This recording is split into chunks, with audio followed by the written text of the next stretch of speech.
বরের টাকায় খাচ্ছি পড়ছি, বরের টাকায় ফোনে নেট ভরছি, অথচ ভিডিও বানানোর নেশাটা এক বিন্দুও ছাড়তে পারছি না। জানো তো, অনেকবার ভেবেছি ভিডিও বানানোটা পুরোপুরি ছেড়ে দেবো, কারণ আমার ভিডিও বানানোটা অনেকেরই অপছন্দের। তারপরেও আমি ভিডিও বানানোর নেশাটা কিছুতেই ছাড়তে পারছি না।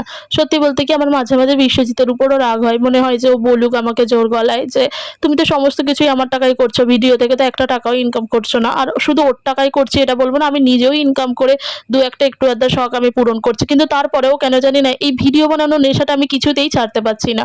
বহু মানুষের অনেক অপমানও সহ্য করেছি জানো তো ভিডিও বানানোর জন্য। আমার মনে হয় এটার জন্য আমি নিজেই দায়ী, কারণ আমি যদি আজ ভিডিও না বানাতাম, আমি যদি আর আমি যদি সমস্ত কিছু না শেয়ার করতাম, তাহলে তো তারা আমার কিছুই জানতে পারতো না বলো, তাহলে তারা আমাকে অপমান করার জায়গাও পেতো না।